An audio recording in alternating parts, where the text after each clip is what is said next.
ആദ്യത്തെ തരൂരിൻ്റെ ഞെട്ടിച്ചുകൊണ്ടുള്ള പ്രതികരണം 2015-ലാണ്. 2015 ശശി തരൂർ പറഞ്ഞത് പ്രധാനമന്ത്രി നരേന്ദ്രമോദി പുറത്ത് എവിടെ പോയാലും അദ്ദേഹത്തെ എല്ലാവരും ഗംഭീരമായി സ്വീകരിക്കുന്നു, കൊള്ളാമെന്ന് പറയുന്നു. കോൺഗ്രസ് മാത്രമല്ല, നാട്ടുകാർ മുഴുവൻ ഞെട്ടി. ഇന്ത്യയുടെ ചരിത്രത്തിലെ ഒരു രാഷ്ട്രീയ രീതിയിൽ, പ്രത്യേകിച്ച് കേരളത്തിൽ ഇങ്ങനൊരു ഭംഗിവാക്ക് നമ്മൾ കേട്ടിട്ടില്ല. തരൂരിൻ്റേത് തന്ത്രമാണെന്ന് വെച്ചാൽ ഇപ്പം മാത്രമല്ല, എല്ലാ കാലത്തും തരൂരിൻ്റേത് തന്ത്രമാണ്. തരൂർ ഒരു പ്രൊഫഷണൽ പൊളിറ്റീഷ്യനാണ്. ഈ പ്രൊഫഷണൽസിൻ്റെ പ്രത്യേകത നല്ല ജോലി എവിടെ കിട്ടുന്നു അങ്ങോട്ടേക്ക് മാറുക, നന്നായി ജോലി ചെയ്യാൻ പറ്റുക, ജോലി ചെയ്യേണ്ട ഒരു അവസരം കിട്ടിയാൽ അതാണ് വലിയ കാര്യം. അതിന് കോൺഗ്രസ് എന്നോ BJP എന്നോ CPM എന്നോ ഒരു വ്യത്യാസവുമില്ല.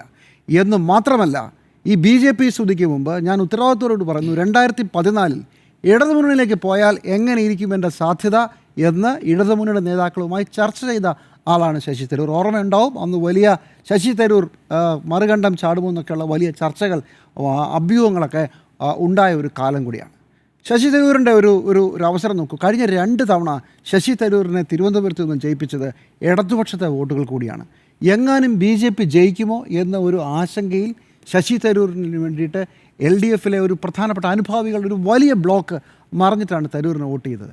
അതേ ശശി തരൂരാണ് 2015 മുതൽ, അതായത് ഈ ജനം മാറി വോട്ട് ചെയ്യുന്നതിന് മുമ്പ് മുതൽ BJP അനുകൂലമായിട്ടുള്ള കാര്യങ്ങൾ പറഞ്ഞുകൊണ്ടിരിക്കുന്നത്. തരൂരിന് അതൊരു വിഷയമല്ല.